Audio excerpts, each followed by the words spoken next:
गुरुवे नमः। श्रीचैतन्यमनोभीष्टं स्थापितं येन भूतले स्वयं रूप कदा मह्यं ददाति स्वपदान्तिकं वन्देऽहं श्रीगुरू श्रीयुतापदकमलं श्रीगुरून् वैष्णवांश्च श्रीरूपं साग्रजातं सहगन रघुनायकं तं सजीवं साद्वैतं सावधूतं परिजनसहितं कृष्णचैतन्यदेवं श्रीराधा कृष्णपादान् सहगन ललिता श्रीविशाखान्वितांश्च हे कृष्ण करुणा सिंधु दीनबंधु जगतपते गोपेश गोपिका कांत राधा कांत नमस्तुते तप्त कांचन गौरांगी राधे वृंदावनेश्वरी वृषभानुसुते देवी प्रणमामि हरिप्रिय वाञ्छा कल्पतरुभ्यश्च कृपा सिन्धुभैव च पतितानां पावनेभ्यो वैष्णवेभ्यो नमो नमः। जय श्री कृष्ण चैतन्य प्रभु नित्यानंद श्री अद्वैत गदाधर शिवासादि गौर भक्तवृंदा हरे कृष्ण कृष्णा कृष्णा हरे हरे हरे राम राम राम हरे हरे नमः। ओम विष्णु पदाय कृष्ण पृष्ठाय भूतले श्रीमते भक्ति वेदांत स्वामिनीति नामिने नमस्ते सरस्वती देवे गौरवाणी प्रचारिणे निर्विशेष शून्यवादी पाश्चात्य देश तारिणी शिल प्रभुपाद की जय।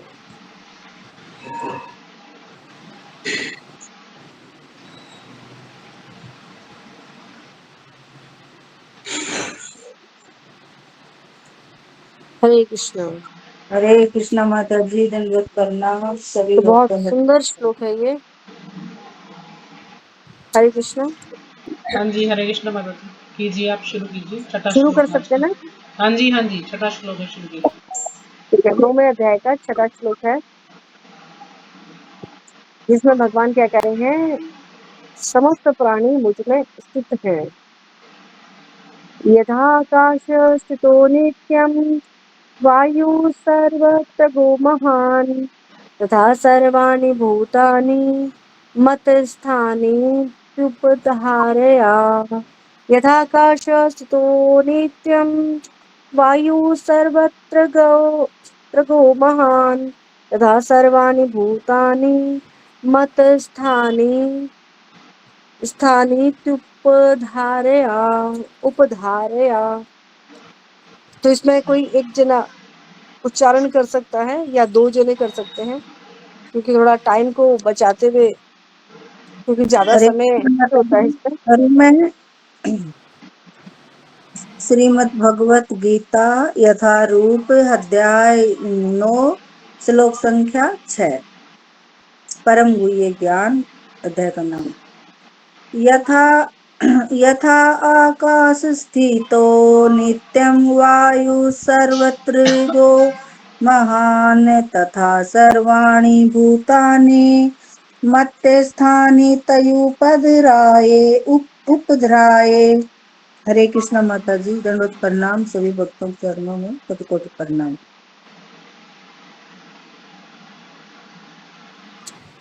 बस एक ही जना बोलेगा, करे शुरू।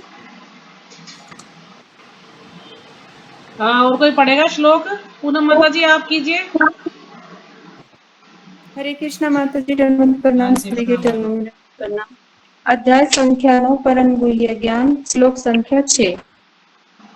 यथा यथाकाशिस्थो नित्ये वायु सर्वत्र गो महान् तथा सर्वाणि भूतानि मत्स्थानीत्यु उपाधाये। हरे कृष्णा माता जी, मत स्थानी इति उपधारया। उपधार्य।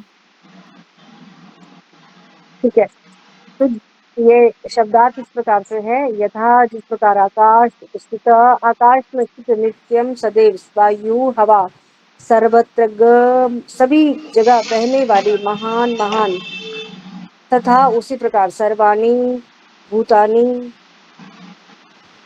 सारे प्राणी मत स्थानी मुझ में स्थित इति इस प्रकार उपधार्य समझो।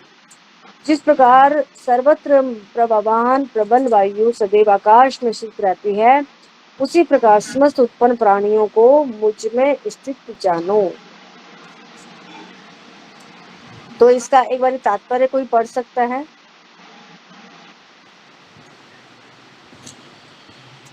हरे कृष्णा माता जी, पढ़ूं मैं? पढ़ो। शिला प्रभुपाद जी की जय।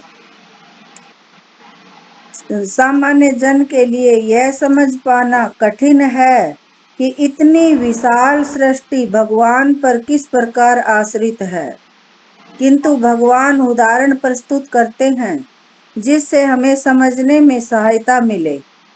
आकाश हमारी कल्पना के लिए सबसे महान अभिव्यक्ति है और उस आकाश में वायु विराट जगत की सबसे महान अभिव्यक्ति है। वायु की गति से प्रत्येक वस्तु की गति प्रभावित होती है, किंतु वायु महान होते हुए भी आकाश के अंतर्गत ही स्थित रहती है, वह आकाश से परे नहीं होती। इसी प्रकार समस्त विचित्र विराट अभिव्यक्तियों का अस्तित्व भगवान की परम इच्छा के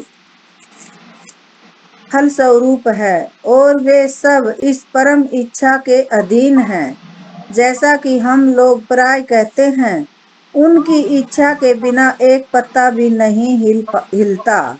इस प्रकार प्रत्येक वस्तु उनकी इच्छा के अधीन गतिशील है।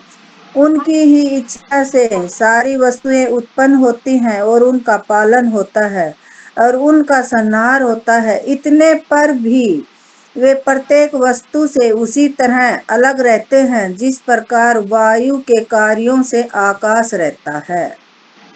उपनिषदों में कहा गया है, यद विषावात पवते, वायु भगवान के भय से प्रवाहित होती है। तंत्रीय उपनिषद में 2.81 तैतरीय उपनिषद। हाँ, तैत्तिरीय। ब्रह्म धारणयक उपनिषद में 3.8.9 में कहा गया है, यतस्य वा अक्षरस्य प्रशासने गार्गी सूर्य चंद्रमसो वितृतो तिष्ठत, यतस्य वा अक्षरस्य प्रशासने गार्गी दाहवा पृथ्वीवयो विर्धतो तिष्ठत। भगवान की अध्यक्षता में परमा देश से चंद्रमा, सूर्य तथा अन्य विशाल लोक घूम रहे हैं। ब्रह्म संहिता में 5.552 में भी कहा गया है, यच्छ सुरेश सविता संकल घृणाम राजा समस्त सुर मूर्ति सरसे तेजा, यस्या गया भर्मति संभर्त काल चक्रो गोविंदमादि पुरुषम तमहं भजामि। ये सूर्य की गति का वर्णन है। कहा गया है कि सूर्य भगवान का एक नेत्र है और इसमें ताप तथा प्रकाश फैलाने की अपार शक्ति है, तो भी ये गोविंद की परम इच्छा और आदेश के अनुसार अपनी कक्षा में घूमता रहता है। अतः हमें वैदिक साहित्य से इसके प्रमाण प्राप्त हैं कि यह विचित्र तथा विशाल लगने वाली भौतिक सृष्टि पूरी तरह भगवान के वश में है। इसकी व्याख्या इसी अध्याय में अगले श्लोकों में की गई है। हरे कृष्णा माता जी, धन्यवाद। करना।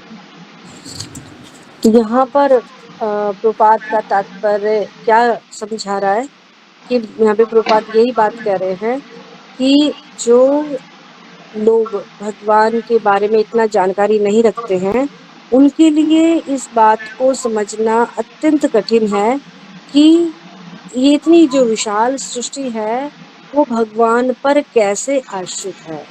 तो भगवान इसका बहुत सुंदर एक उदाहरण प्रस्तुत करके समझा रहे हैं। जैसे जिस प्रकार से सर्वत्र प्रवाहवान प्रबल वायु सदैव आकाश में स्थित रहती है। बोलिए, कोई कुछ बोल रहा है क्या? माता जी, मतलब मेरी आवाज ब्रेक हो रही है क्या? बताओ। नहीं अभी माता आई जी, है अब तो बिल्कुल साफ सुनाई दे रही है। आप अपना अच्छा, म्यूट तो करो, मैं फिर आपको आएगी। जी मेरे नेट में कुछ दिक्कत हो रही है माता आप जी। म्यूट हरे म्यूट करो कृष्ण। ना, फिर आएगी।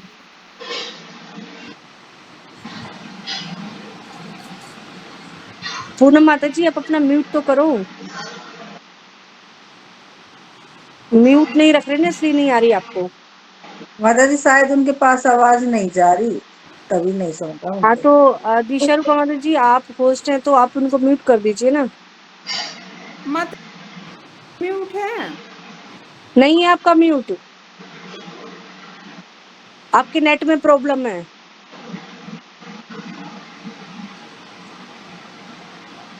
दिशा रूपा माता जी, वो भी है नहीं क्या इसमें? ये ना वीडियो ऑन नहीं रखते हैं तो माता जी पता नहीं मैंने अपनी चलता तरफ से तो कर रखा है कौन म्यूट। सुन रहा है कोई नहीं सुन रहा। जान हो गया माता जी, हो गया।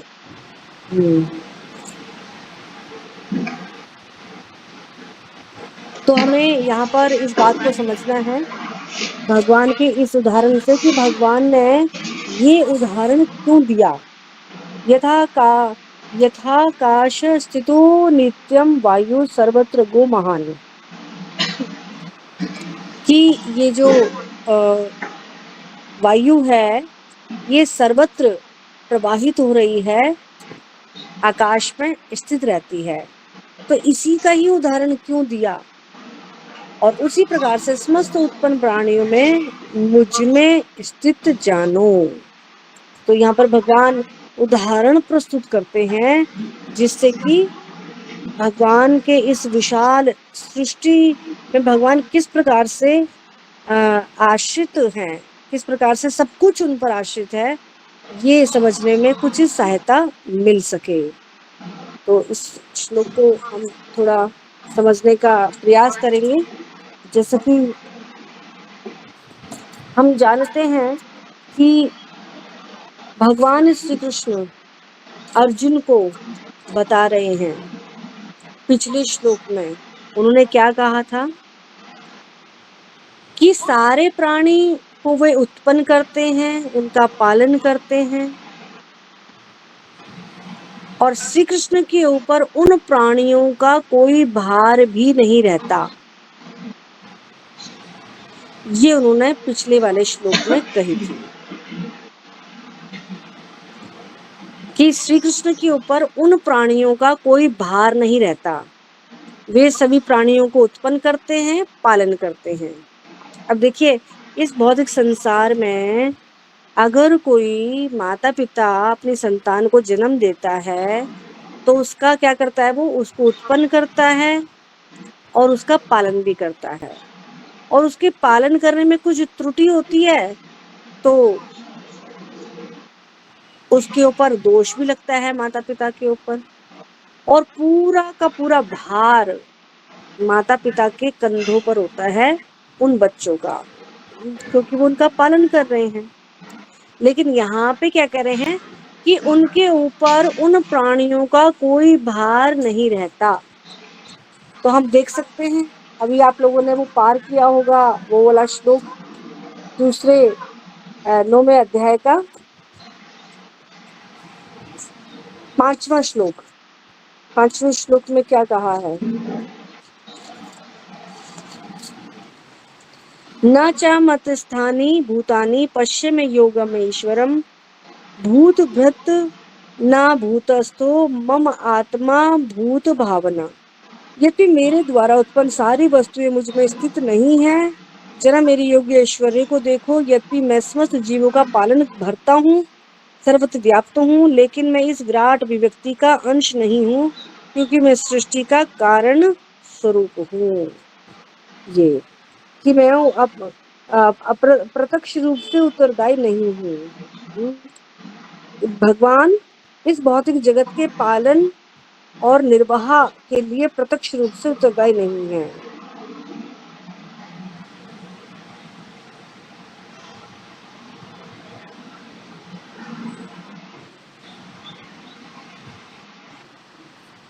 तो ये बात उन्होंने पिछले श्लोक में कही थी। तो अर्जुन के मन में एक प्रश्न आया था ये बात सुनने के बाद कि भगवान सारे प्राणियों को उत्पन्न भी करते हैं, उनका पालन भी करते हैं, लेकिन अपने ऊपर उन प्राणियों का कोई भार नहीं लेते। तो अर्जुन के मन में क्या प्रश्न आया कि सारे प्राणियों को वो उत्पन्न करते हैं, उनका पालन भी करते हैं, लेकिन अपने ऊपर सभी प्राणियों का कोई भार नहीं है उनके ऊपर। ये कैसे है? ये इसको हम कैसे समझे इस बात को? जैसे अभी हमने माता पिता का उदाहरण दिया, तो अंतर्यामी होने के कारण भगवान श्री कृष्ण अर्जुन के इस प्रश्न को समझ गए और फिर उन्होंने इस 6ठे श्लोक में ये श्लोक कहा, यथाकाश स्थितो नित्यम वायु सर्वत्र गो महान तदा सर्वाणि भूतानि मतस्थानि तु इति उपधारया।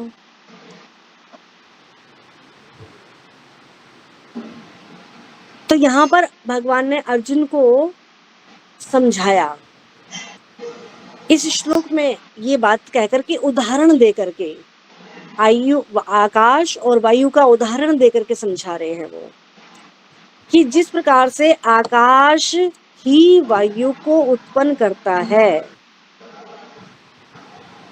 जहां पे खाली स्थान होगा वहां पे वायु प्रवेश कर जाएगी। देखिए हमारे पेट में भी है ना वायु, पृथ्वी जल अग्नि वायु आकाश, ये 5 तत्व हैं हमारे पूरे शरीर के अंदर, है ना। ये 5 तत्व से हमारा ये शरीर बना है। तो हमारे शरीर में क्या है? वायु भी है। और जहाँ पे गैप होगा ना, हमारे शरीर के किसी भी अंग में थोड़ा सा गैप आ जाएगा, जैसे हड्डियों में गैप आ गया, तो उसमें वायु घुस जाएगी और वायु घुसने के कारण क्या होगा? उन हड्डियों में दर्द हो जाएगा, है ना। कहते हैं ना वायु का प्रकोप है। हाँ, बात के कारण ही हमारे शरीर में कहीं पर भी कोई दर्द है, इसका मतलब क्या है? वहां पे वायु का प्रवेश हो गया है।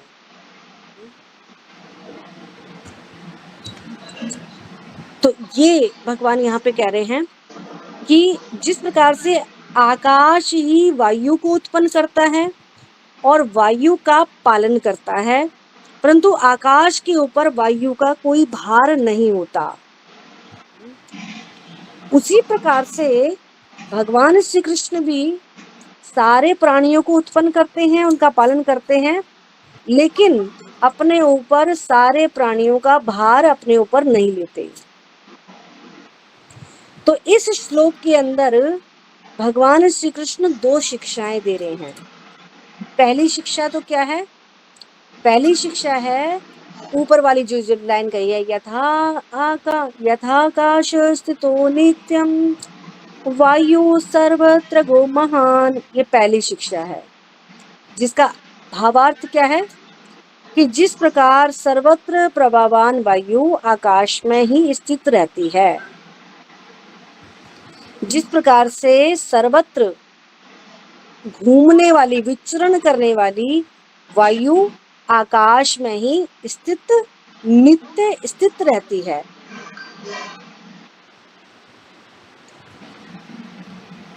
अब दूसरी शिक्षा क्या बता रहे हैं? दूसरी शिक्षा में वो कहते हैं, उसी प्रकार संपूर्ण प्राणी मुझ में स्थित है, तथा सर्वाणि भूतानि मतस्थानि की उपधारया। उसी प्रकार से संपूर्ण प्राणी मुझ में स्थित है, उसी प्रकार संपूर्ण प्राणी मुझ में स्थित है, ऐसा समझो। ये 2 शिक्षाएं दे रहे हैं भगवान आज के इस श्लोक में। तो हम इसको और थोड़ा डिटेल्स में समझने का प्रयास करेंगे कि भगवान ने आकाश और वायु को ही महान क्यों कहा है, इसका ही उदाहरण क्यों दिया गया है।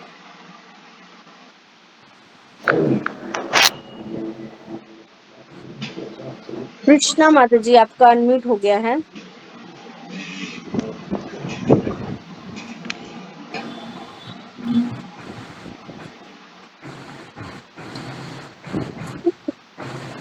तो यहाँ पर भगवान श्री कृष्ण विश्व रूप में सभी प्राणी उसी प्रकार स्थित हैं। श्री कृष्ण के विश्व रूप में सभी प्राणी उसी प्रकार स्थित हैं जिस प्रकार से वायु नित्य आकाश में स्थित रहती है। देखिए, आपको समझ में आ रहा होगा ना, भगवान ने उदाहरण दिया है आकाश का और वायु का। आकाश के अंदर वायु जैसे स्थित रहती है, उसी प्रकार से सारे प्राणी मुझ में स्थित हैं, ये कहा है भगवान ने। तो अब इसको हम कैसे समझेंगे कि जिस प्रकार से वायु नित्य आकाश में स्थित है, तो ये बात समझने की है कि वायु की उत्पत्ति आकाश से होती है ना। खाली स्थान पर वायु होती है। जैसे कि हम गुब्बारे को भी फुलाते हैं तो उस गुब्बारे के अंदर क्या भर जाती है? हवा भर जाती है। जिस प्रकार आकाश में स्पर्श का गुण आ जाता है, उस समय आकाश ही वायु के रूप में प्रकट होता है। आकाश में स्पर्श का गुण आ जाता है तो उस समय आकाश ही वायु के रूप में प्रकट होता है। तो यहाँ पर भगवान क्या कह रहे हैं? जिस प्रकार वायु आकाश से उत्पन्न होता है और आकाश में ही स्थित रहता है, उसी प्रकार से भगवान श्री कृष्ण के विश्व रूप, जो पूरा विराट रूप है, जिसको विश्व रूप मतलब विराट रूप, सभी प्राणी उत्पन्न होते हैं और श्री कृष्ण के विश्व रूप में ही सभी प्राणी स्थित रहते हैं। और जिस प्रकार आकाश के ऊपर वायु का कोई भार नहीं रहता, उसी प्रकार से श्री कृष्ण के विश्व रूप के ऊपर सभी प्राणियों का कोई भार नहीं रहता। जिस प्रकार वायु कभी भी आकाश से अलग नहीं हो सकता, उसी प्रकार से सभी प्राणी श्री कृष्ण के विश्व रूप से अलग नहीं हो सकते। तो यहाँ पर भगवान क्या कहना चाह रहे हैं कि जितनी भी भगवान की जो ये सृष्टि है, इसको धारण करने में श्री कृष्ण को कोई भी परिश्रम नहीं करना पड़ता।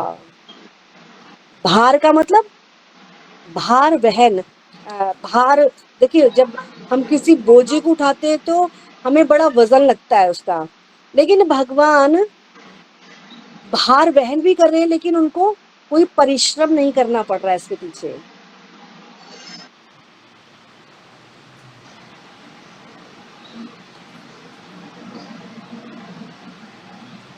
कि पूरी सृष्टि को वो धारण करते हैं, लेकिन फिर भी उनको कोई परिश्रम नहीं करना पड़ता। मतलब कोई भी भार, वायु का कोई भी भार नहीं है। वायु उनको भारी नहीं लगती है, उसका वहन तो कर रहे हैं। जैसे आकाश वायु उसके पूरे सर्वत्र है, लेकिन फिर भी आकाश को उसका भार महसूस नहीं हो रहा। तो इसी प्रकार से भगवान श्री कृष्ण की ये सारी सृष्टि है, उसको वो धारण करते हैं और श्री कृष्ण को इसका कोई भी परिश्रम नहीं करना पड़ता। तो अब हम कैसे समझेंगे? जैसे कि अग्नि में जल स्थित नहीं रहता, जिस प्रकार से वायु आकाश में स्थित रहता है, उसी प्रकार से संपूर्ण सृष्टि में श्री कृष्ण के विराट रूप में ही स्थित रहती है पूरी सृष्टि। तो ये बात बिल्कुल सही है।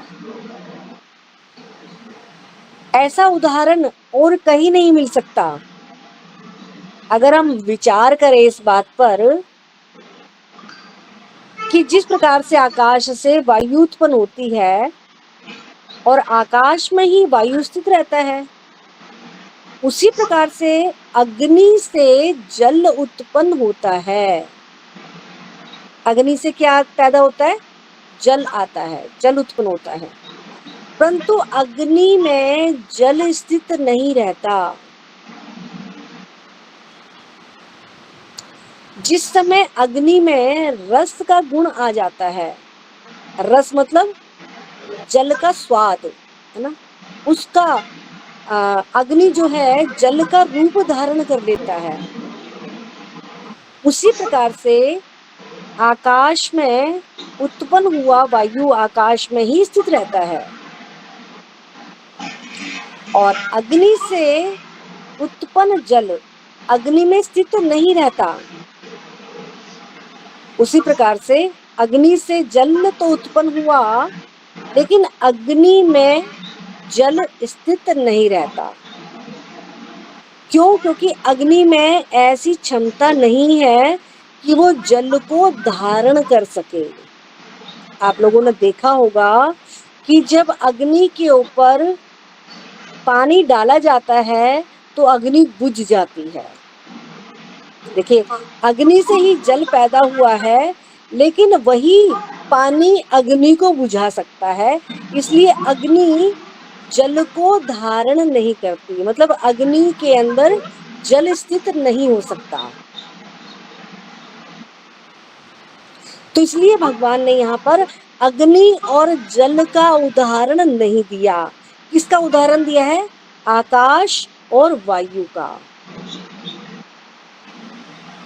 तो उसी प्रकार से आकाश उत्पन्न हुआ, वायु आकाश में स्थित रहता है।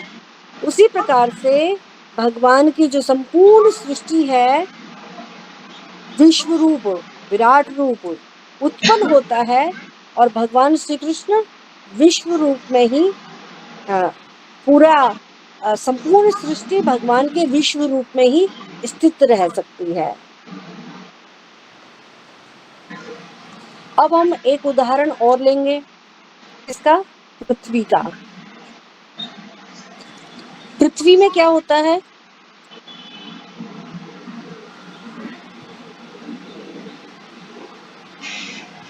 उसी प्रकार से जल में से पृथ्वी उत्पन्न होती है।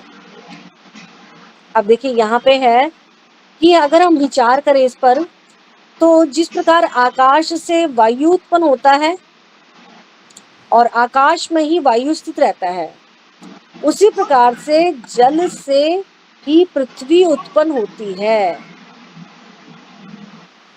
क्योंकि पृथ्वी में क्या है? नमी है, परंतु जल में पृथ्वी स्थित नहीं रहती। और ये बात समझने की है कि जिस समय जल में गंध का गुण आ जाता है, जल में गंध का गुण आ जाता है, तो उस समय जल ही पृथ्वी का रूप धारण कर लेता है। क्यों? क्योंकि उसमें गंध आ गई है। और जिस प्रकार से आकाश से उत्पन्न हुई थी वायु और आकाश में वो स्थित रहता है, उसी प्रकार से जल उत्पन्न हुई पृथ्वी जल में स्थित नहीं रहती। जल से उत्पन्न हुई है पृथ्वी, लेकिन जल में पृथ्वी स्थित नहीं रह सकती।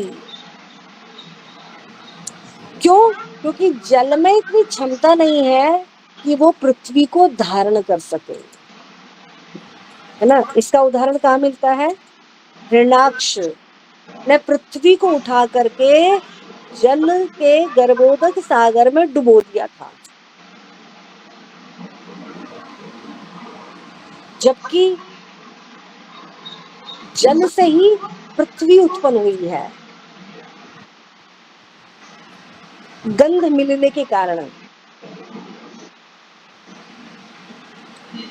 तो पृथ्वी जल में डूब जाएगी।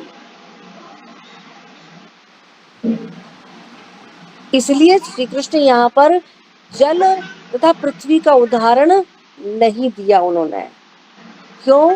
क्योंकि भगवान यहाँ पर कह रहे हैं कि जिस प्रकार से आकाश से उत्पन्न हुआ वायु आकाश में ही स्थित रहता है, उसी प्रकार से जो ये संपूर्ण सृष्टि है भगवान के विश्व रूप से उत्पन्न होकर के भगवान के विश्व रूप में ही स्थित रहती है।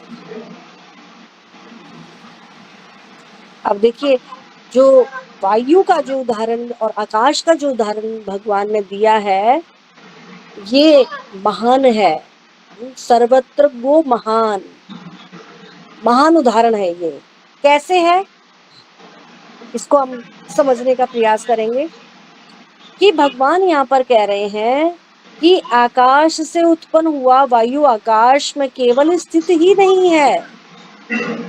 आकाश से उत्पन्न वायु आकाश से उत्पन्न हुआ है वायु, और आकाश में केवल वो स्थिति नहीं है, बल्कि वायु क्या है, सर्वत्र विचरण करता रहता है, घूमता रहता है ना। जैसे हमारा पेट क्या है, आकाश खाली है, और इसके अंदर गैस घूमती रहती है, विचरण करती रहती है। कभी तो कहीं गलत जगह पे घुस गई ना, तो वहीं पर दर्द उत्पन्न कर देगी। सही दायरे में घूमती रहती है तो ठीक रहता है, पाचन क्रिया ठीक रहती है। लेकिन कहीं आंतड़ियों में घुस गई, हाँ, कहीं कहीं अगर घुस जाती है, हाँ, या फिर सिर में चढ़ जाती है तो सिर में दर्द हो जाता है ना। तो वो विचरण करती रहती है। तो वायु आकाश में स्थित भी है और सर्वत्र अपनी इच्छा के अनुसार विचरण भी करता है। या फिर यह भी हम कह सकते हैं कि वायु अपनी इच्छा के अनुसार यद्यपि सर्वत्र विचरण करता है, फिर भी आकाश में वो स्थित रहता है ना, आकाश से बाहर नहीं जाता वो। तो वायु सर्वत्र विचरण करते हुए भी आकाश के अंतर्गत ही रहता है, आकाश के बाहर नहीं जा सकता अथवा आकाश से अलग नहीं हो सकता। उसी प्रकार से जो ये सारी संपूर्ण सृष्टि है, भगवान का जो ये विराट रूप है, उससे ही ये उत्पन्न होता है। और श्री कृष्ण के इस विराट रूप में ही केवल स्थित ही नहीं है, बल्कि इसके अंदर भी सभी जीव अपनी इच्छा या कर्मों के अनुसार सर्वत्र विचरण करते हैं। समझ रहे हैं आप? भगवान क्या कह रहे हैं, ये सारे जीव स्थित हैं। ऐसा क्यों कह रहे हैं?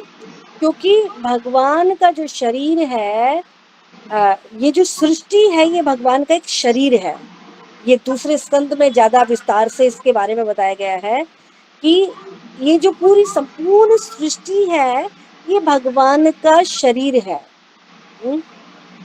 बताया गया है, ऊर्ध्व लोक भगवान का सिर है, मध्य लोक भगवान का वक्षस्थल है, और नीचे के जो ये पांव है, ये भगवान के चरण है ना। तो इस प्रकार से संपूर्ण सृष्टि जो है भगवान का शरीर है, जिसको विराट रूप कहा गया है। इस विराट रूप के अंदर ही क्या है, सारे जीव स्थित हैं, और उसके अंदर क्या करते हैं, वो विचरण करते हैं। कैसे विचरण करते हैं? कभी वो ऊपर के लोकों में जन्म लेते हैं अपने कर्मा के अनुसार, कभी वो नीचे के लोकों में चले जाते हैं, कभी वो पृथ्वी लोक में आ जाते हैं। तो जैसे वायु आकाश में विचरण करती रहती है, कभी इधर चली जाती है, कभी उधर चली जाती है, वो अपनी इच्छा के अनुसार सर्वत्र विचरण करती है, ऐसे ही सारे प्राणी भगवान के उस विराट रूप के अंतर्गत विचरण करते रहते हैं अपने कर्म के अनुसार। समझ में आया यहाँ तक?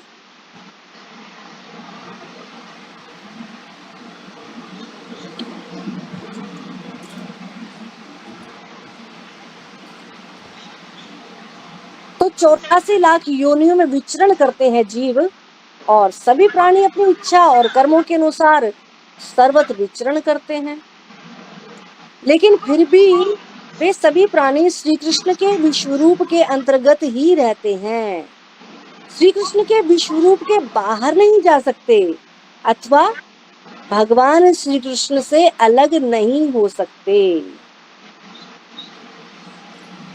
अब ये जो वायु है, ये महान है, फिर भी ये आकाश के अंतर्गत है। अब देखिए, वैज्ञानिक जन कहते हैं, वैज्ञानिक जनों का कहना क्या है कि ये जो पृथ्वी से ऊपर 50 किलोमीटर की ऊंचाई तक ही वायुमंडल है, नहीं तो उसके बाद क्या कहते हैं कि वायुमंडल उसके ऊपर नहीं है, ज्यादा ऊपर जाएंगे तो वहां पे फिर ऑक्सीजन वगैरह नहीं है।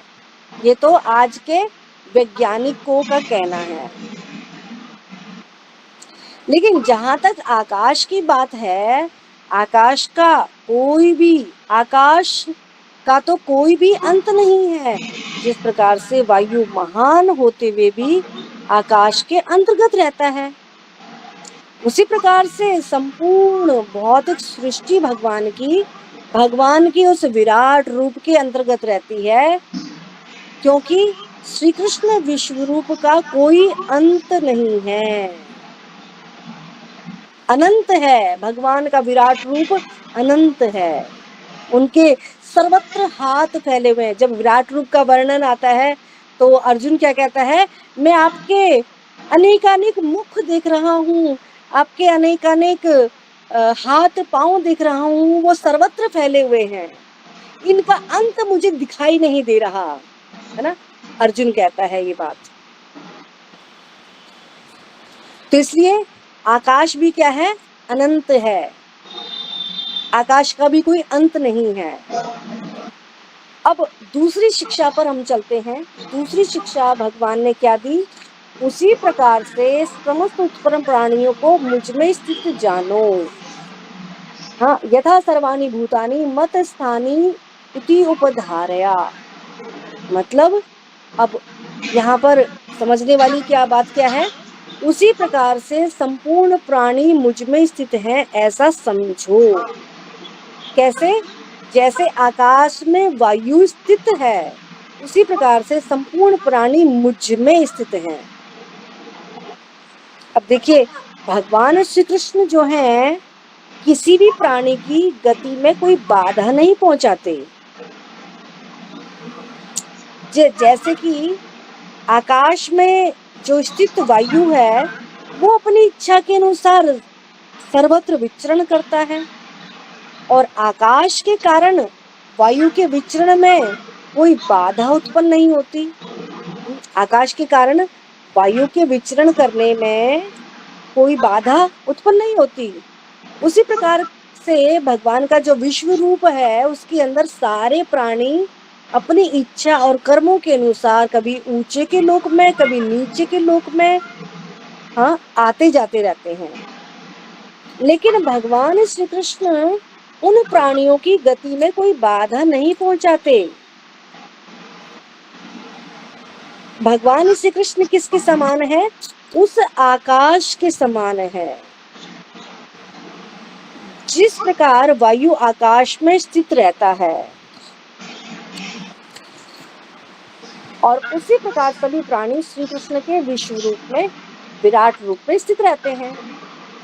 और जिस प्रकार से वायु सभी जगह विचरण करते हुए आकाश में ही रहता है, उसी प्रकार से सभी प्राणी सर्वत्र विचरण करते हुए, मतलब ऊपर के अधोलोकों या मध्य लोकों में विचरण करते रहते हैं। तो श्री कृष्ण के विश्व रूप के अंतर्गत वो रहते हैं। और जिस प्रकार से वायु की गति में आकाश में कोई बाधा उत्पन्न नहीं करता, आकाश विचरण करने देता है वायु को, है ना, कहीं पर भी घुस जाती है ये, है ना। आकाश कोई बाधा नहीं डालता, अरे नहीं नहीं तुम्हें उधर नहीं जाना, ऐसे बाधा नहीं डालता।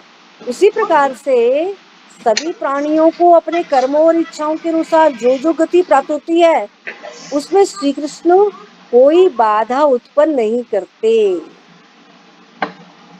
जिस प्रकार से वायु के साथ सदा आकाश में रहता है, वायु आकाश में सदा रहता है, उसी प्रकार से जो सारे प्राणी हैं वो उसी प्रकार से भगवान श्री कृष्ण भी प्राणियों के हृदय में परमात्मा के रूप में स्थित रहते हैं।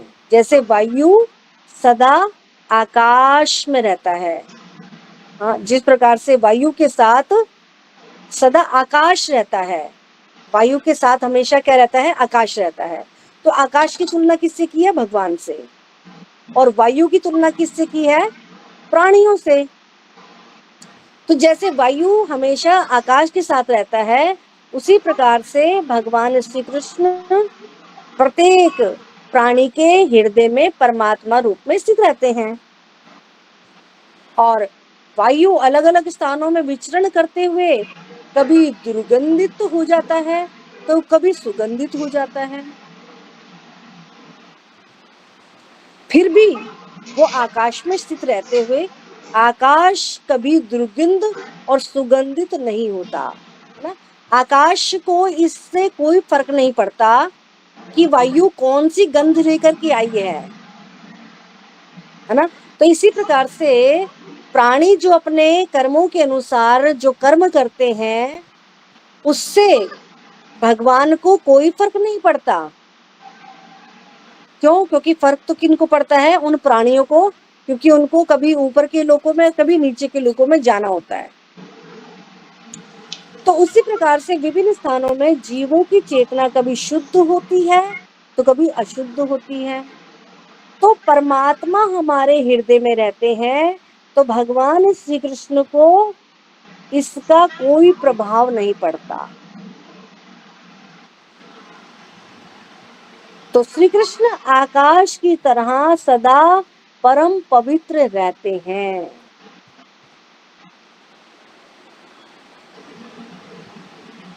तो अब यहाँ पे कह रहे हैं, भगवान श्री कृष्ण कह रहे हैं कि हे अर्जुन तुम ऐसा इसको जानो। तो ये हमें जानना है कि भगवान श्री कृष्ण के लिए कुछ भी परिश्रम की बात नहीं है। वे पूरी संपूर्ण सृष्टि को धारण किए हुए हैं।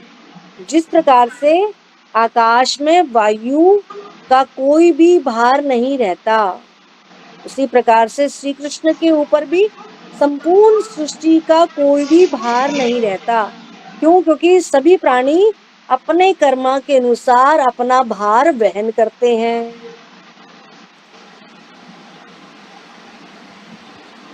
अब इसके अतिरिक्त एक और बात है कि श्री कृष्ण संपूर्ण सृष्टि से अलग हैं और अपने गोलोक धाम में अपने भक्तों के साथ विभिन्न प्रकार की लीलाएं करते हैं। तो इस श्लोक के तात्पर्य में प्रभुपाद क्या कह रहे हैं? हमें वैदिक साहित्य से इसके प्रमाण प्राप्त होते हैं कि यह विचित्र तथा विशाल लगने वाली भौतिक सृष्टि पूरी तरह भगवान के वश में है। इसका अर्थ यह है कि हमें सभी प्रकार से श्री कृष्ण की शरण लेनी चाहिए। वैदिक साहित्य से ये प्रमाण प्राप्त है कि यह विचित्र तथा विशाल लगने वाली जो भौतिक सृष्टि है ये पूरी तरह से भगवान के वश में है। तो इसका अर्थ क्या है? हमें क्या करना चाहिए फिर? हमें सभी प्रकार से श्री कृष्ण की ही शरण लेनी चाहिए। तो यहाँ पर भगवान श्री कृष्ण अर्जुन से कह रहे हैं कि सर्वभूत स्थित था के ये आमाते, मतलब यद्यपि मैं सभी प्राणियों के प्रति समान रूप से स्थित हूँ लेकिन अपने भक्तों के लिए विशेष रूप से लगाव रखता हूँ, इसलिए तुम मेरे भक्त बन जाओ, इसलिए तुम मेरे भक्त बनो। ये भगवान अर्जुन को कह रहे हैं। ठीक है, तो यहाँ पे ये दो शिक्षाएं आप लोगों ने समझी जो भगवान ने आज दी है कि जिस प्रकार से सर्वत्र प्रभावान वायु सदैव आकाश में स्थित रहता है उसी प्रकार से समस्त प्राणी मुझ में स्थित, इसको जानो। ठीक है, तो यहाँ पे समय भी हो गया है, तो किसी को समझ में ना आया हो तो वो प्रश्न कर सकता है, पूछ सकता है, या फिर अदिशा रूपा माता जी आप कुछ ऐड कर सकते हैं इसमें। और नहीं, आपने इतने अच्छे समझा दिया, इसमें ऐड करने की जरूरत ही नहीं है। आपने इतने अच्छे से इसको समझा दिया है, कोई जरूरत नहीं। अगर किसी को कोई क्वेश्चन पूछना है तो पूछ सकते हैं, किसी को समझना ही आया हो तो पूछना है। किसी को कुछ क्वेश्चन? सबको अच्छे से समझ में आ गया लगता है। तो समझ में आ गया तो पूनम माता जी कई बार पूछ लेती है, लेकिन वो आज ना उनका नेट बार बार गड़बड़ हो रहा है, बार बार लेफ्ट हो जा रही है। आज उनका नेट गड़बड़ हो रहा है। हाँ, मैसेज करा है माता जी आज नेट बार बार जा रहा है, मैं क्लास सुन ही नहीं पा रही, तो वो चली गई फिर। हाँ, तो ठीक है, चलो यहीं पे विराम करते हैं। एक बार सब अनम्यूट करके माता जी का धन्यवाद करेंगे हरे कृष्ण महामंत्र बोल के। हरे कृष्णा कृष्णा कृष्णा हरे हरे, हरे राम राम राम हरे हरे। बहुत बहुत धन्यवाद माता जी का और सभी भक्तों का भी धन्यवाद। कृष्णा हरे हरे।